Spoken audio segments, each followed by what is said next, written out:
Hi every one, எல்லோரும் எப்படி இருக்கீங்க? எல்லோரும் நல்லா இருக்கீங்கன்னு நான் நம்புகிறேன். ஃப்ரெண்ட்ஸ், நம்ம சேனல் பேஜில் டெய்லியும் சுவாரஸ்யமான சைக்காலஜி குவிஸ், அதாவது சைக்காலஜி வினாடி வினா வருது. அதை நீங்கள் இன்னும் பார்க்கலைன்னா இப்போவே போய் பாருங்கள். அப்படியே நம்ம சேனலையும் சப்ஸ்கிரைப் பண்ணிவிடுங்க. ஒரு பொண்ணு நம்மக்கிட்ட நார்மலாக பழகுறாளா இல்லை ஃப்ரெண்ட்ஸாக பழகுறாளா இல்லை அவள் மனசுக்குள்ளே நம்ம மேலே ஏதாவது காதல் இருக்கான்னு கண்டுபிடிக்கிறது இன்றைக்கி இருக்கிற பெரும்பாலான பசங்களுக்கு ஒரு மர்ம தேசமாகவே இருக்குங்க.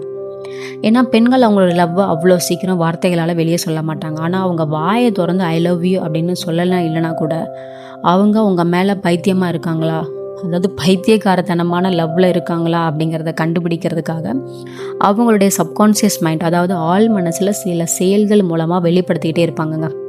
சைக்காலஜி படி ஒரு பொண்ணு தீவிரமான காதலில் விழும்போது அவங்க பிரெயினில் ஆக்சிடோசின் அப்புறம் டொப்பமைன் அப்படிங்கிற ஹார்மோன்களுடைய அளவு அதிகமாக சுரக்குங்க.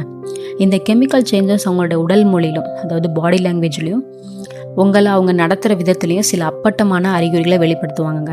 இன்றைக்கி நம்ம பார்க்க போகிற இந்த 10 ஆச்சரியமான சைக்காலஜி அறிகுறிகள் உங்கள் லைஃப்பில் இருக்க அந்த பொண்ணுக்கிட்ட இருந்தால் அவங்க மேலே மேட்லின் லவ் இருக்குன்னு அர்த்தங்க.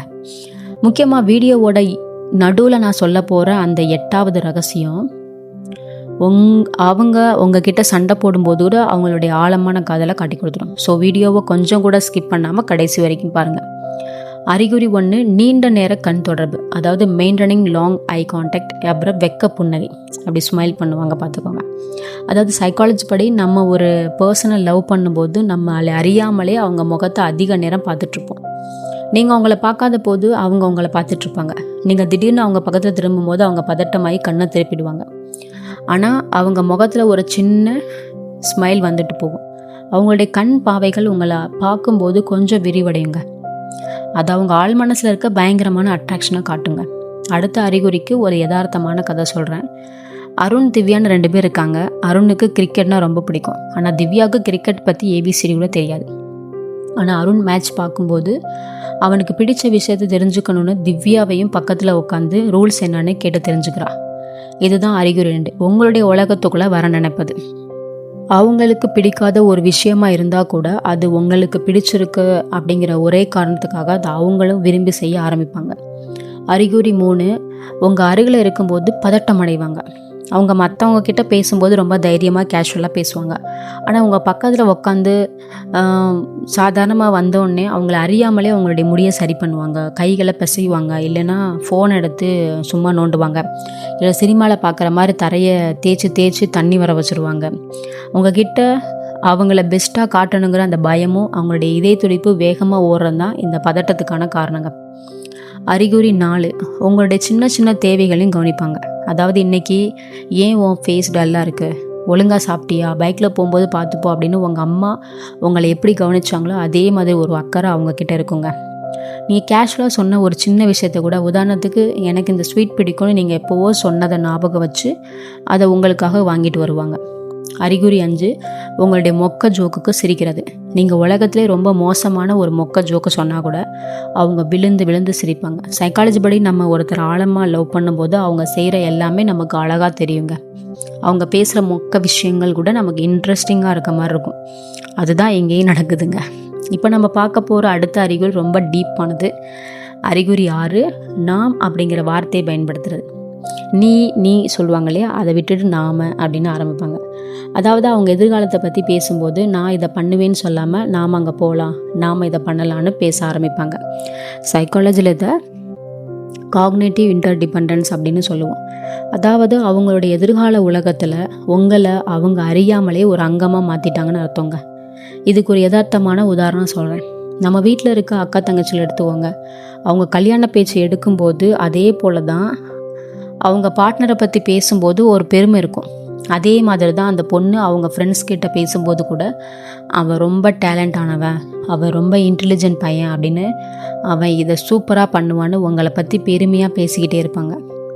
அடுத்தபடியாக ரொம்ப முக்கியமான ஒரு குவாலிட்டி, அறிகுறி 7, உங்கள் குறைகளை ஏற்றுக்கொள்வது. காதலோட ஆரம்பத்தில் எல்லோரும் நல்லவங்களாக தான் தெரிவாங்க. ஆனால் போக போக உங்ககிட்ட இருக்க கோபம், சோம்பேறித்தனம், இல்லை உங்ககிட்ட இருக்க நெகட்டிவ் விஷயங்கள் அவங்களுக்கு தெரிய வரும்போது கூட அவங்க உங்களை விட்டு விலகி போக மாட்டாங்க. பரவாயில்ல, உங்ககிட்ட அந்த குறை இருந்தாலும் நீ எனக்கு வேணும், உன்னோட குறைகளோட நான் உன்னை ஏற்றுக்கிறேன் அப்படின்னு சொல்லுவாங்க. இதுக்கு அடுத்தபடியாக வர்றது தான் அறிகுறி 8. உங்களுக்காக நேரத்தை ஒதுக்குவாங்க. அவங்க எவ்வளோ பெரிய பிஸியான சுச்சுவேஷனில் இருந்தாலும், அவங்க ஃபேமிலி கூட இருந்தாலும், உங்ககிட்ட இருந்து ஒரு கால் வர்றப்போ அவங்க அப்புறம் கூப்பிட்றேன்னு சொல்லாமல் உங்களுக்காக டைம் வந்து ஸ்பெண்ட் பண்ணுவாங்க. ஒரு பொண்ணோட வாழ்க்கையில் அவங்களுடைய நேரம் தான் ரொம்ப மதிப்பு மிக்கதுங்க. அதான் அவங்க உங்களுக்காக தாராளமாக தர்றாங்கன்னா நீங்கள் அவங்க லைஃப்பில் ரொம்ப ஸ்பெஷலானவங்க. அறிகுறி 9 உங்கள் மீது பொறாமப்படுறது. நீங்கள் வேறு ஒரு பொண்ணை பற்றி பெருமையாக பேசும்போதோ இல்லை உங்கள் ஃபோனில் வேறு ஒரு பொண்ணு கூட சேட் பண்ணும்போதோ அவங்க முகம் சட்டுன்னு மாறிடும். யார் அது அப்படின்னு ரொம்ப கேஷுவலாக கேட்குற மாதிரி கேட்பாங்க. ஆனால் அவங்க குரலில் ஒரு சின்ன நடுக்கமும் பயமும் இருக்கும். உங்களை யாருக்கும் விட்டு கொடுக்கக்கூடாது அப்படிங்கிற அந்த அதீத காதல் தான் இந்த பொறாமைங்க. இப்போ நம்ம வீடியோட ரொம்ப முக்கியமான கடைசி பகுதிக்கு வந்துட்டோம். நான் ஆரம்பத்தில் சொன்ன மாதிரி ஒரு பொண்ணு உங்கள் மேலே பைத்தியமாக இருக்காங்க அப்படிங்கிறத ரொம்ப ஆழமாக, ஆனால் சண்டை போடும்போது மட்டும் தெரியக்கூட தெரியக்கூட அந்த 10வது அறிகுறி என்ன தெரியுமா? உரிமையோட சண்டை போகிறதும் உடனே சமாதானம் ஆகிடுவாங்கங்க. சைக்காலஜி படி ஒரு பொண்ணுக்கு ஒரு ஆண் மேலே காதல் இல்லைன்னா அவங்க தப்பு பண்ணும்போது சத்தம் போடாமல் சண்டை போடாமல் விலகி போயிடுவாங்க.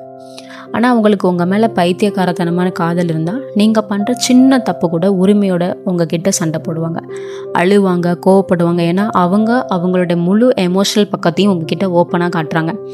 அதை விட பியூட்டி என்னன்னா, அவங்க எவ்வளவு கோவமாக இருந்தாலும் நீங்கள் போய் சாஃப்டாக ஒரு சாரி கேட்டாலோ இல்லை அவங்க கையை பிடிச்சு பேசினாலோ அவங்க அத்தனை கோபத்தையும் மறந்து அடுத்த செகண்ட் உங்ககிட்ட நார்மல் ஆகிடுவாங்க. அவங்களோட ஈகோவை விட உங்கள் காதல் அவங்களுக்கு பெருசாக தெரியுங்க. நிறைய பசங்கள் பண்ணுற தப்பு என்னென்னா, ஒரு பொண்ணு சண்டை போடும்போது இவளுக்கு எப்போ பார்த்தாலும் சண்டை போடுறதே வேலையாக போச்சுன்னு கோச்சிட்டு போயிடுவாங்க. ஆனால் நிஜத்தில் ஒரு பொண்ணோட கோபமும் அழுகையும் உடனே மாறுற அந்த சமாதானமும் அவங்க உங்கள் மேலே வச்சுருக்க எல்லை இல்லாத காதலோட பெஸ்ட் எக்ஸாம்பிளுங்க. காதல் அப்படிங்கிறது சினிமாவில் வர மாதிரி வெறும் டூயட் பாடுறதுல இல்லை ஃப்ரெண்ட்ஸ். வார்த்தைகளை தாண்டி அவங்க காட்டுற இந்த சின்ன சின்ன சைக்காலஜி ரகசியங்களை நீங்கள் புரிஞ்சுக்கிறதுனால தான் இருக்குது. இன்றைக்கி நம்ம பார்த்த இந்த 10 அறிகுறிகளில் உங்கள் லைஃப்பில் இருக்கிற அந்த பெண் எந்த அறிகுறிகளை காட்டுறாங்கன்னு கீழே மறக்காமல் கமெண்ட் பண்ணணும், சரிங்களா? நான் உங்கள் கண்டிப்பாக படிப்பேன். உங்கள் ஃப்ரெண்ட்ஸ் இந்த வீடியோவை வேணும்னு கேட்டாங்கன்னா கண்டிப்பாக ஷேர் பண்ணுங்கள். அவங்களையும் நம்ம சேனலை சப்ஸ்கிரைப் பண்ண சொல்லுங்கள். முக்கியமாக இந்த வீடியோவை திரும்ப கூட பார்த்து என்னென்ன அறிகுறிலாம் இருக்குன்னு ஒரு தடவை நோட் கூட பண்ணிக்கோங்க. ஏன்னா அது உங்களுக்கு ரொம்ப யூஸ்ஃபுல்லாக இருக்கும் எப்போவுமே. அடுத்த வீடியோவில் ஒரு இன்ட்ரெஸ்டிங்கான சைக்காலஜி டாப்பிக்கோடு உங்களை நான் மீட் பண்ணுறேன். அது வரைக்கும் நன்றி, வணக்கம்.